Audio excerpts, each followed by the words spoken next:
A Game of Thrones is Book 1 in the series A Song of Ice and Fire. It is written by George R.R. Martin, read by Sharon P. Grunwald, and produced by Tokibook.com. All audio content of this book belongs to copyright at Tokibook.com. Visit Tokibook.com for more audiobooks.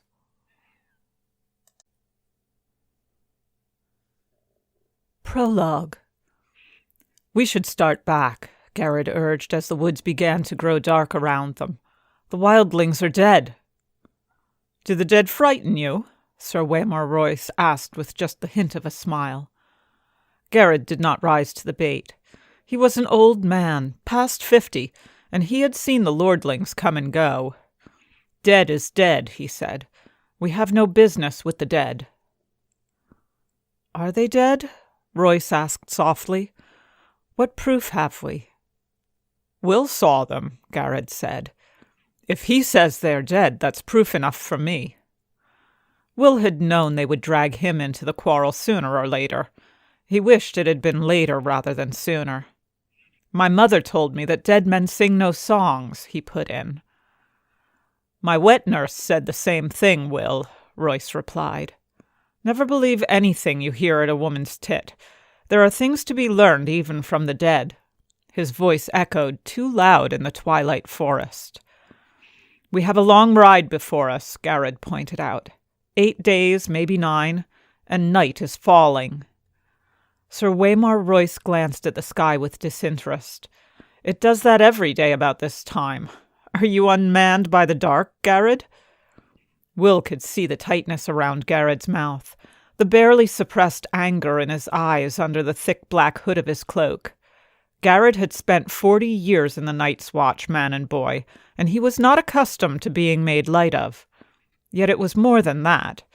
Under the wounded pride, Will could sense something else in the older man. You could taste it, a nervous tension that came perilously close to fear. Will shared his unease. He had been 4 years on the wall. The first time he had been sent beyond, all the old stories had come rushing back, and his bowels had turned to water. He laughed about it afterward.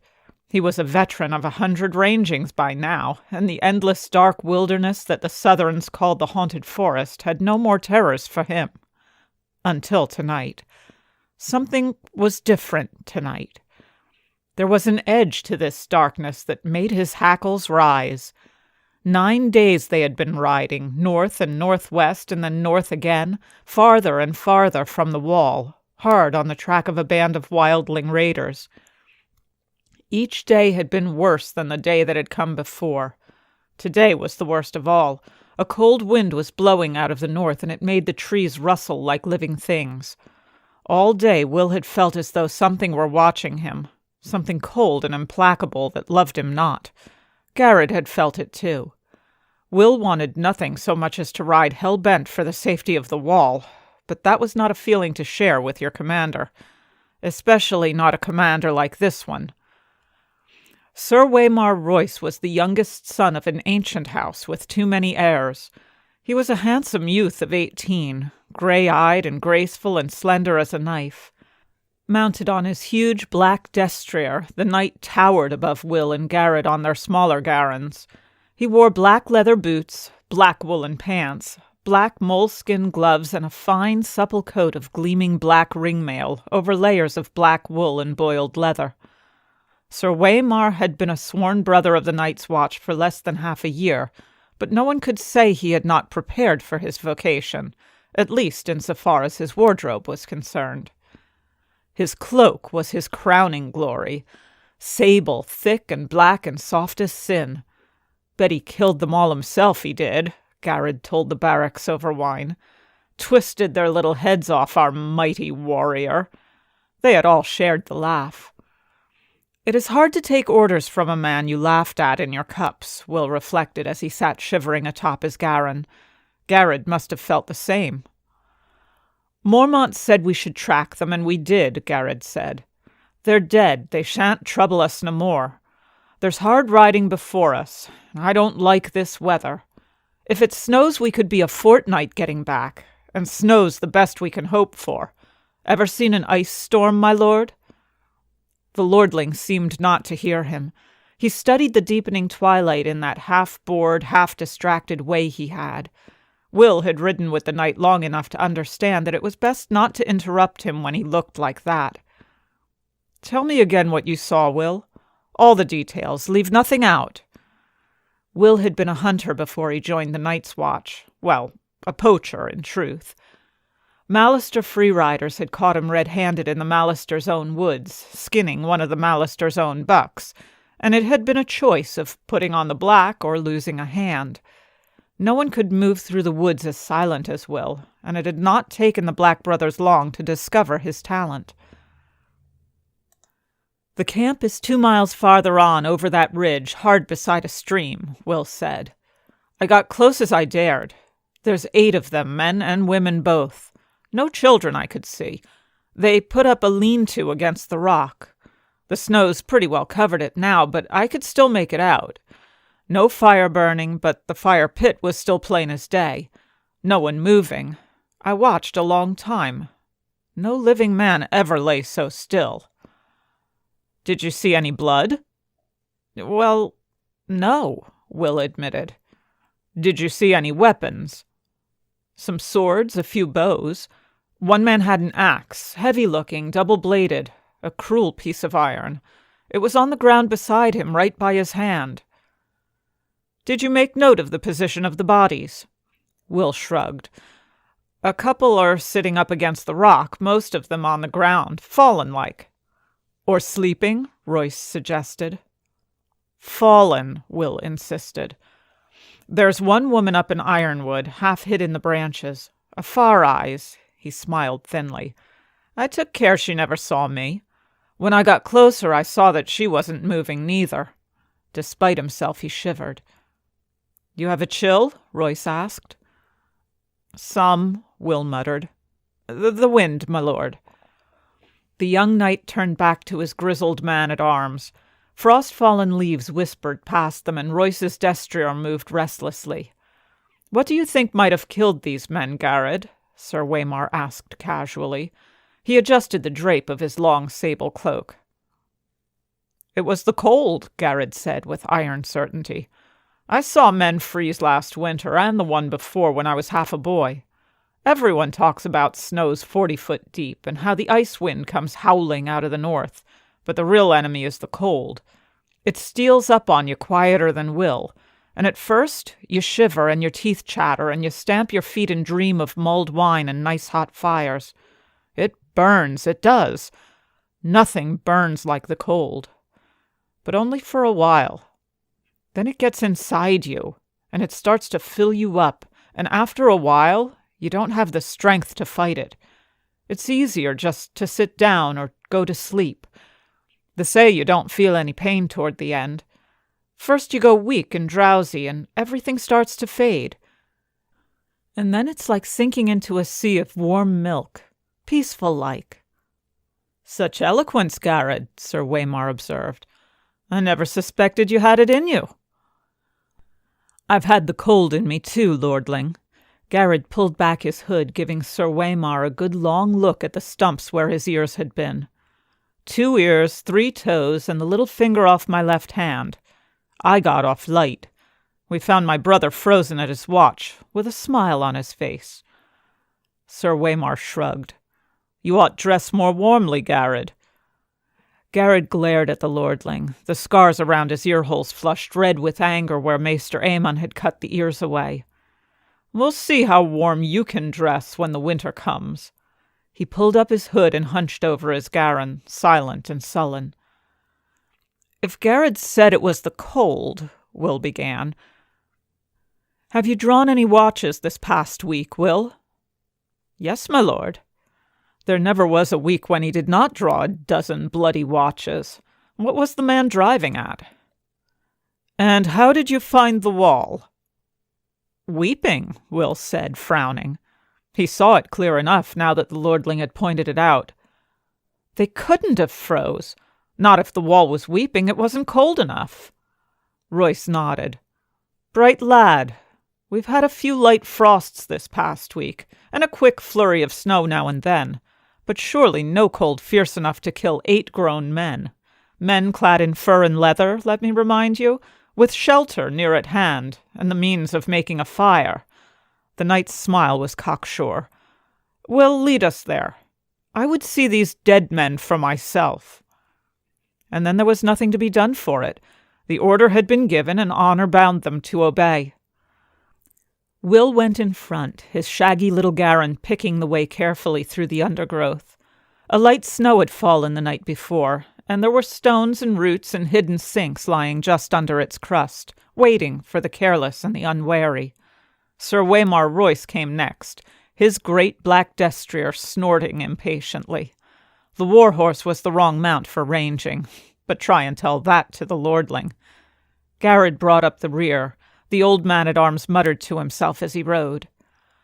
Twilight deepened. The cloudless sky turned a deep purple, the color of an old bruise, then faded to black. The stars began to come out. A half-moon rose. Will was grateful for the light. "We can make a better pace than this, surely," Royce said when the moon was full risen. "Not with this horse," Will said. Fear had made him insolent. "Perhaps my lord would care to take the lead." Sir Waymar Royce did not deign to reply. Somewhere off in the wood, a wolf howled. Will pulled his Garin over beneath an ancient gnarled ironwood and dismounted. "Why are you stopping?" Sir Waymar asked. "Best go get the rest of the way on foot, my lord. It's just over that ridge." Royce paused a moment, staring off into the distance, his face reflective. A cold wind whispered through the trees. His great sable cloak stirred behind like something half alive. "There's something wrong here," Garrod muttered. The young knight gave him a disdainful smile. "Is there?" "Can't you feel it?" Garrod asked. "Listen to the darkness." Will could feel it.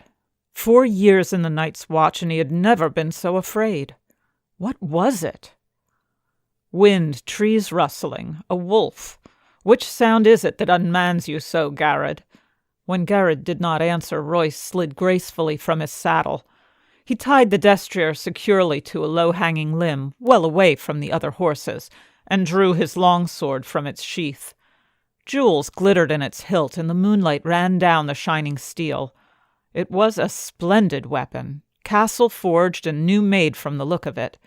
Will doubted it had ever been swung in anger. "The trees press close here," Will warned. "That sword'll tangle you up, my lord. Better a knife." "If I need instruction, I will ask for it," the young lord said. "Garrod, stay here, guard the horses." Garrod dismounted. "We'll need a fire. I'll see to it." "How big a fool are you, old man? If there are enemies in this wood, a fire is the last thing we want." "There's some enemies a fire will keep away," Garrod said. "Bears and dire wolves and other things." Sir Waymar's mouth became a hard line. "No fire." Garrod's hood shadowed his face, but Will could see the hard glitter in his eyes as he stared at the knight. For a moment he was afraid the older man would go for his sword. It was a short, ugly thing, its grip discolored by sweat, its edge nicked from hard use.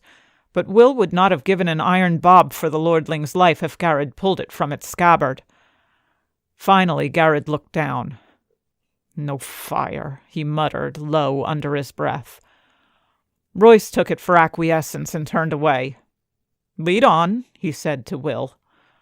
Will threaded their way through a thicket, then started up the slope to the low ridge where he had found his vantage point under a sentinel tree. Under the thin crust of snow the ground was damp and muddy, slick footing with rocks and hidden roots to trip you up. Will made no sound as he climbed. Behind him he heard the soft metallic slither of the lordling's ringmail, the rustle of leaves, and muttered curses as reaching branches grabbed at his longsword and tugged on his splendid sable cloak. The great sentinel was right there at the top of the ridge where Will had known it would be, its lowest branches a bare foot off the ground. Will slid in underneath, flat on his belly in the snow and the mud, and looked down on the empty clearing below. His heart stopped in his chest. For a moment he dared not breathe. Moonlight shone down on the clearing, the ashes of the fire pit, the snow-covered lean-to, the great rock, the little half-frozen stream. Everything was just as it had been a few hours ago. They were gone. All the bodies were gone. "Gods!" he heard behind him. A sword slashed at a branch as Sir Waymar Royce gained the ridge. He stood there beside the sentinel, long sword in hand, his cloak billowing behind him as the wind came up, outlined nobly against the stars for all to see. "Get down!" Will whispered urgently. "Something's wrong." Royce did not move. He looked down at the empty clearing and laughed. "Your dead men seem to have moved camp, Will." Will's voice abandoned him. He groped for words that did not come. It was not possible. His eyes swept back and forth over the abandoned campsite, stopped on the axe. A huge double-bladed battle-axe still lying where he had seen it last, untouched. A valuable weapon. "On your feet, Will," Sir Waymar commanded. "There's no one here. I won't have you hiding under a bush." Reluctantly, Will obeyed. Sir Waymar looked him over with open disapproval. "I am not going back to Castle Black a failure on my first ranging. We will find these men." He glanced around. "Up the tree, be quick about it. Look for a fire." Will turned away wordless. There was no use to argue. The wind was moving. It cut right through him. He went to the tree, a vaulting gray-green sentinel, and began to climb. Soon his hands were sticky with sap, and he was lost among the needles. Fear filled his gut like a meal he could not digest. He whispered a prayer to the nameless gods of the wood, and slipped his dirk free of its sheath. He put it between his teeth to keep both hands free for climbing. The taste of cold iron in his mouth gave him comfort. Down below, the lordling called out suddenly, "Who goes there?" Will heard uncertainty in the challenge. He stopped climbing. He listened. He watched. The woods gave answer. The rustle of leaves, the icy rush of the stream, a distant hoot of a snow owl. The others made no sound. Will saw movement from the corner of his eye, pale shapes gliding through the wood. He turned his head, glimpsed a white shadow in the darkness. Then it was gone. Branches stirred gently in the wind, scratching at one another with wooden fingers. Will opened his mouth to call down a warning, and the words seemed to freeze in his throat. Perhaps he was wrong. Perhaps it had only been a bird, a reflection on the snow, some trick of the moonlight. What had he seen, after all? "Will, where are you?" Sir Waymar called up. "Can you see anything?" He was turning in a slow circle, suddenly wary, his sword in hand. He must have felt them, as Will felt them. There was nothing to see. "Answer me! Why is it so cold?" It was cold. Shivering, Will clung more tightly to his perch. His face pressed hard against the trunk of the sentinel. He could feel the sweet, sticky sap on his cheek. A shadow emerged from the dark of the wood. It stood in front of Royce. Tall it was, and gaunt and hard as old bones, with flesh pale as milk. Its armor seemed to change color as it moved. Here it was white as new-fallen snow. There black as shadow. Everywhere dappled with the deep gray-green of the trees. The patterns ran like moonlight on water with every step it took. Will heard the breath go out of Sir Waymar Royce in a long hiss. "Come no farther," the lordling warned. His voice cracked like a boy's. He threw the long sable cloak back over his shoulders to free his arms for battle, and took his sword in both hands. The wind had stopped. It was very cold. The other slid forward on silent feet. In its hand was a longsword like none that Will had ever seen. No human metal had gone into the forging of that blade. It was alive with moonlight, translucent, a shard of crystal so thin that it seemed almost to vanish when seen edge on. There was a faint blue shimmer to the thing, a ghost light that played around its edges, and somehow Will knew it was sharper than any razor. Sir Waymar met him bravely. "Dance with me, then." He lifted his sword high over his head, defiant. His hands trembled from the weight of it, or perhaps from the cold. Yet in that moment, Will thought, he was a boy no longer, but a man of the night's watch. The other halted. Will saw its eyes. Blue, deeper and bluer than any human eyes. A blue that burned like ice. They fixed on the longsword trembling on high, watched the moonlight running cold along the metal. For a heartbeat he dared to hope. They emerged silently from the shadows, twins to the first. 3 of them, 4, 5. Sir Waymar may have felt the cold that came with them, but he never saw them, never heard them. Will had to call out. It was his duty, and his death if he did. He shivered and hugged the tree and kept the silence. The pale sword came shivering through the air. Sir Waymar met it with steel. When the blades met, there was no ring of metal on metal, only a high, thin sound at the edge of hearing, like an animal screaming in pain. Royce checked a second blow and a third, then fell back a step. Another flurry of blows, and he fell back again. Behind him, to right, to left, all around him, the watchers stood, patient, faceless, silent, the shifting patterns of their delicate armor making them all but invisible in the wood. Yet they made no move to interfere.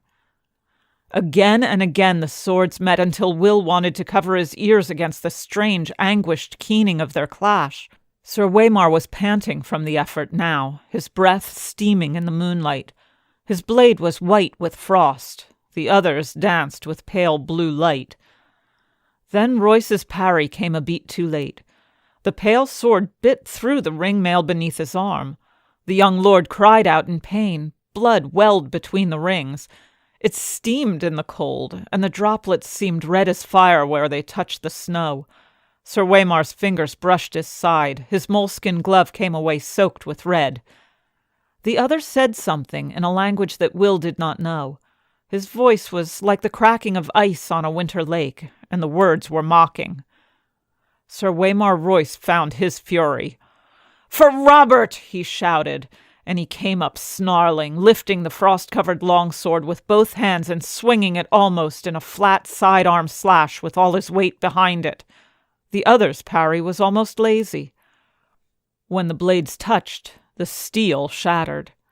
A scream echoed through the forest night, and the longsword shivered into 100 brittle pieces, the shards scattering like a rain of needles. Royce went to his knees shrieking and covered his eyes. Blood welled between his fingers. The watchers moved forward together, as if some signal had been given. Swords rose and fell, all in a deathly silence. It was cold butchery. The pale blades sliced through the ringmail as if it were silk. Will closed his eyes. Far beneath him he heard their voices and laughter sharp as icicles. When he found the courage to look again, a long time had passed and the ridge below was empty. He stayed in the tree, scarce daring to breathe, while the moon crept slowly across the black sky. Finally, his muscles cramping and his fingers numb with cold, he climbed down. Royce's body lay face down in the snow, one arm outflung. The thick sable cloak had been slashed in a dozen places. Lying dead like that, you saw how young he was. A boy. He found what was left of the sword a few feet away, the end splintered and twisted like a tree struck by lightning. Will knelt, looked around warily, and snatched it up. The broken sword would be his proof. Garrett would know what to make of it, and if not him, then surely that old bear Mormont, or Maester Aemon. Would Garrett still be waiting with the horses? He had to hurry. Will rose. Sir Waymar Royce stood over him. His fine clothes were a tatter, his face a ruin. A shard from his sword transfixed the blind white pupil of his left eye. The right eye was open. The pupil burned blue. It saw. The broken sword fell from nerveless fingers. Will closed his eyes to pray. Long, elegant hands brushed his cheek, then tightened around his throat. They were gloved in the finest moleskin and sticky with blood. Yet the touch was icy cold. Chapter 1. Bran. The morning had dawned clear and cold, with a crispness that hinted at the end of summer. They set forth at daybreak to see a man beheaded, 20 in all, and Bran rode among them, nervous with excitement. This was the first time he had been deemed old enough to go with his lord father and his brothers to see the king's justice done. It was the 9th year of summer, and the 7th of Bran's life. The man had been taken outside a small holdfast in the hills. Robb thought he was a wildling, his sword sworn to Mance Rayder, the king beyond the wall. It made Bran's skin prickle to think of it.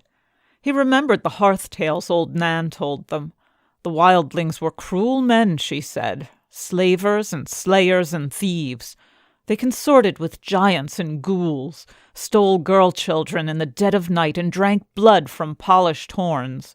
And their women lay with the others in the long night to sire terrible half-human children. But the man they found bound hand and foot to the holdfast wall, awaiting the king's justice, was old and scrawny, not much taller than Robb. He had lost both ears and a finger to frostbite, and he dressed all in black, the same as a brother of the Night's Watch, except that his furs were ragged and greasy. The breath of man and horse mingled, steaming, in the cold morning air as his lord father had the man cut down from the wall and dragged before them. Robb and Jon sat tall and still on their horses, with Bran between them on his pony, trying to seem older than 7, trying to pretend that he'd seen all this before. A faint wind blew through the holdfast gate. Over their heads flapped the banner of the Starks of Winterfell, a grey direwolf racing across an ice-white field. Bran's father sat solemnly on his horse, long brown hair stirring in the wind. His closely trimmed beard was shot with white, making him look older than his 35 years. He had a grim cast to his grey eyes this day, and he seemed not at all the man who would sit before the fire in the evening and talk softly of the age of heroes and the children of the forest. He had taken off father's face, Bran thought, and donned the face of Lord Stark of Winterfell. There were questions asked and answers given there in the chill of morning, but afterward Bran could not recall much of what had been said. Finally his lord father gave a command, and 2 of his guardsmen dragged the ragged man to the ironwood stump in the center of the square. They forced his head down onto the hard black wood. Lord Eddard Stark dismounted, and his ward Theon Greyjoy brought forth the sword. Ice, that sword was called. It was as wide across as a man's hand, and taller even than Robb. The blade was Valyrian steel, spell-forged and dark as smoke. Nothing held an edge like Valyrian steel. His father peeled off his gloves and handed them to Jory Castle, the captain of his household guard. He took hold of Ice with both hands and said, "In the name of Robert of the House Baratheon, the first of his name, king of the Andals and the Rhoynar and the First Men, lord of the 7 kingdoms and the protector of the realm, by the word of Eddard of the House Stark, lord of Winterfell and warden of the North, I do sentence you to die." He lifted the great sword high above his head. Bran's bastard brother Jon Snow moved closer. "Keep the pony well in hand," he whispered. "And don't look away. Father will know if you do." Bran kept his pony well in hand and did not look away. His father took off the man's head with a single sure stroke. Blood sprayed out across the snow, as red as summer wine. One of the horses reared and had to be restrained to keep from bolting. Bran could not take his eyes off the blood. The snows around the stump drank it eagerly, reddening as he watched. The head bounced off a thick root and rolled. It came up near Greyjoy's feet. Theon was a lean, dark youth of 19 who found everything amusing. He laughed, put his boot on the head, and kicked it away. "Ass," Jon muttered, low enough so Greyjoy did not hear. He put a hand on Bran's shoulder, and Bran looked over at his bastard brother. "You did well," Jon told him solemnly. Jon was 14, an old hand at justice. It seemed colder on the long ride back to Winterfell, though the wind had died by then and the sun was higher in the sky. Bran rode with his brothers well ahead of the main party, his pony struggling hard to keep up with their horses. "The deserter died bravely," Robb said. "He was big and broad and growing every day, with his mother's coloring. The fair skin, red-brown hair, and the blue eyes of the Tullys of River Run. He had courage, at the least." "No," Jon Snow said quietly. "It was not courage. This one was dead of fear. You could see it in his eyes, Stark." Jon's eyes were a gray so dark they seemed almost black, but there was a little they did not see. He was of an age with Robb, but they did not look alike. Jon was slender where Robb was muscular, dark where Robb was fair, graceful and quick where his half-brother was strong and fast. Robb was not impressed. "The others take his eyes," he swore. "He died well. Race you to the bridge?" "Done," Jon said, kicking his horse forward. Robb cursed and followed, and they galloped off down the trail, Robb laughing and hooting, Jon silent and intent. The hooves of their horses kicked up showers of snow as they went. Bran did not try to follow. His pony could not keep up. He had seen the ragged man's eyes, and he was thinking of them now. After a while, the sound of Robb's laughter receded, and the woods grew silent again. So deep in thought was he that he never heard the rest of the party until his father moved up to ride beside him. "Are you well, Bran?" he asked, not unkindly. "Yes, father," Bran told him. He looked up. Wrapped in his furs and leathers, mounted on his great war-horse, his lord father loomed over him like a giant. "Robb says the man died bravely, but Jon says he was afraid." "And what do you think?" his father asked. Bran thought about it. "Can a man still be brave if he's afraid?" "That is the only time a man can be brave," his father told him. "Do you understand why I did it?" "He was a wildling," Bran said. "They carry off women and sell them to the others." His lord father smiled. "Old Nan has been telling you stories again." In truth, the man was an oath-breaker, a deserter from the Night's Watch.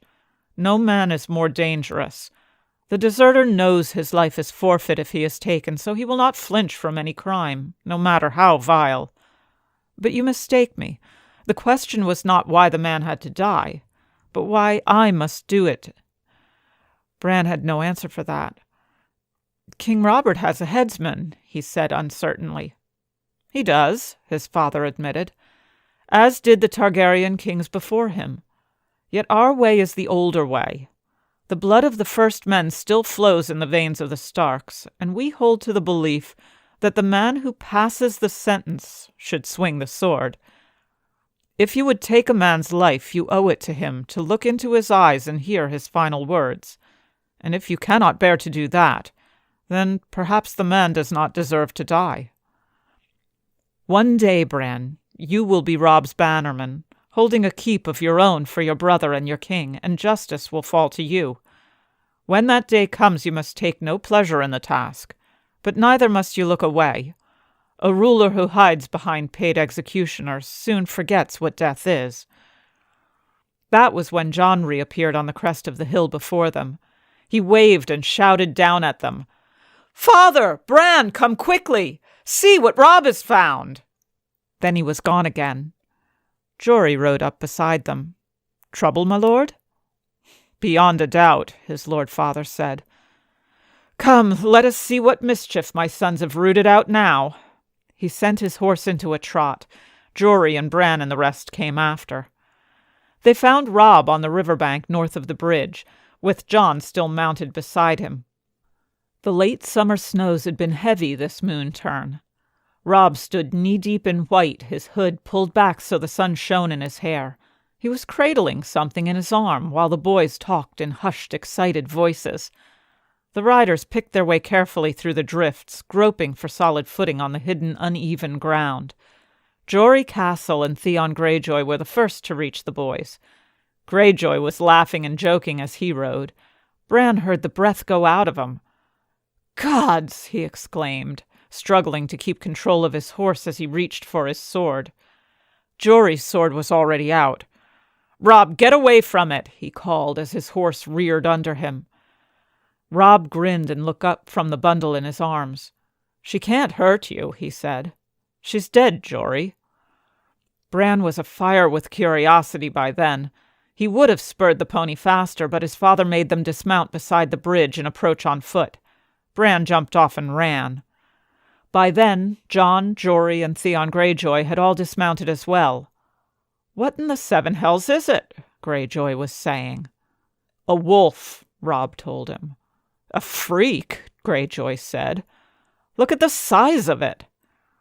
Bran's heart was thumping in his chest as he pushed through a waist-high drift to his brother's side. Half buried in blood-stained snow, a huge dark shape slumped in death. Ice had formed in its shaggy gray fur, and the faint smell of corruption clung to it like a woman's perfume. Bran glimpsed blind eyes crawling with maggots, a wide mouth full of yellowed teeth.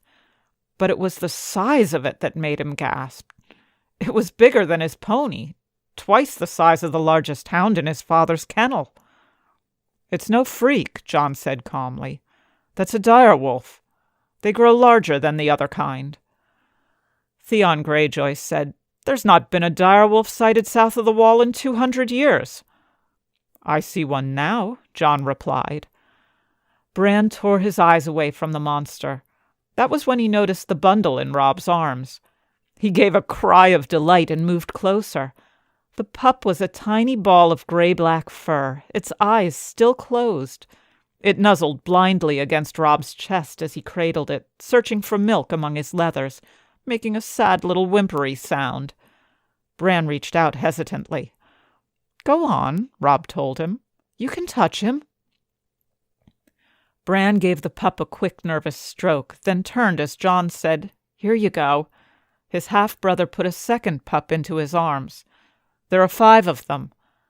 Bran sat down in the snow and hugged the wolf pup to his face. Its fur was soft and warm against his cheek. "Direwolves loose in the realm after so many years," muttered Hullen, the master of horse. "I like it not." "It is a sign," Jory said. Father frowned. "This is only a dead animal, Jory," he said. Yet he seemed troubled. Snow crunched under his boots as he moved around the body. "Do we know what killed her?" "There's something in the throat," Robb told him, proud to have found the answer before his father even asked. "There, just under the jaw." His father knelt and groped under the beast's head with his hand. He gave a yank and held it up for all to see. A foot of shattered antler, tines snapped off, all wet with blood. A sudden silence descended over the party. The men looked at the antler uneasily, and no one dared to speak. Even Bran could sense their fear, though he did not understand. His father tossed the antler to the side and cleansed his hands in the snow. "I'm surprised she lived long enough to whelp," he said. His voice broke the spell. "Maybe she didn't," Jory said. "I've heard tales. Maybe the bitch was already dead when the pups came." "Born with the dead," another man put in. "Worse luck." "No matter," said Hullen. "They be dead soon enough, too." Bran gave a wordless cry of dismay. "The sooner the better," Theon Greyjoy agreed. He drew his sword. "Give the beast here, Bran." The little thing squirmed against him as if it heard and understood. "No!" Bran cried out fiercely. "It's mine!" "Put away your sword, Greyjoy," Robb said. For a moment he sounded as commanding as their father, like the lord he would someday be. "We will keep these pups." "You cannot do that, boy," said Harwin, who was Hullen's son. "It be a mercy to kill them," Hullen said. Bran looked to his lord father for rescue, but got only a frown, a furrowed brow. "Hullen speaks truly, son. Better a swift death than a hard one from cold and starvation." "No!" He could feel tears welling in his eyes, and he looked away. He did not want to cry in front of his father. Robb resisted stubbornly. "Sir Roderick's red bitch whelped again last week," he said. "It was a small litter, only 2 live pups. She'll have milk enough." "She'll rip them apart when they try to nurse." "Lord Stark," Jon said. It was strange to hear him call father that, so formal. Bran looked at him with desperate hope. There are 5 pups, he told Father. 3 male, 2 female. What of it, John? You have 5 true-born children, John said. 3 sons, 2 daughters. The direwolf is the sigil of your house. Your children were meant to have these pups, my lord. Bran saw his father's face change, saw the other men exchange glances. He loved John with all his heart at that moment. Even at 7, Bran understood what his brother had done. The Count had come right only because John had omitted himself. He had included the girls, included even Rick and the baby, but not the bastard who bore the surname Snow, the name that custom decreed be given to all those in the north unlucky enough to be born with no name of their own. Their father understood as well. "You want no pup for yourself, John?" he asked softly. "The direwolf graces the banners of House Stark," John pointed out. "I am no Stark, father." Their Lord Father regarded John thoughtfully. Robb rushed into the silence he left. "I will nurse him myself, father," he promised. "I will soak a towel with warm milk and give him suck from that." "Me too," Bran echoed. The Lord weighed his sons long and carefully with his eyes. "Easy to say and harder to do. I will not have you wasting the servants' time with this. If you want these pups, you will feed them yourselves. Is that understood?" Bran nodded eagerly. The pup squirmed in his grasp, licked at his face with a warm tongue. "You must train them as well," their father said. "You must train them. The kennel master will have nothing to do with these monsters, I promise you that. And the gods help you if you neglect them or brutalize them or train them badly. These are not dogs to beg for treats and slink off at a kick. A dire wolf will rip a man's arm off his shoulder as easily as a dog will kill a rat. Are you sure you want this?" "Yes, father," Bran said. "Yes," Robb agreed. "The pups may die anyway, despite all you do." "They won't die," Robb said. "We won't let them die." "Keep them, then. Jory, Desmond, gather up the other pups. It's time we were back to Winterfell." It was not until they were mounted and on their way that Bran allowed himself to taste the sweet air of victory. By then his pup was snuggled inside his leathers, warm against him, safe for the long ride home. Bran was wondering what to name him. Halfway across the bridge, John pulled up suddenly. "What is it, John?" their Lord Father asked. "Can't you hear it?" Bran could hear the wind in the trees, the clatter of their hooves on the ironwood planks, the whimpering of his hungry pup, but John was listening to something else. "There," John said. He swung his horse around and galloped back across the bridge. They watched him dismount where the direwolf lay dead in the snow, watched him kneel. A moment later he was riding back to them, smiling. "He must have crawled away from the others," John said. "Or been driven away," their father said, looking at the 6th pup. His fur was white where the rest of the litter was gray. His eyes were as red as the blood of the ragged man who had died that morning. Bran thought it curious that this pup alone would have opened his eyes while the others were still blind. "An albino," Theon Greyjoy said with wry amusement. "This one'll die even faster than the others." Jon Snow gave his father's ward a long, chilling look. "I think not, Greyjoy," he said. "This one belongs to me."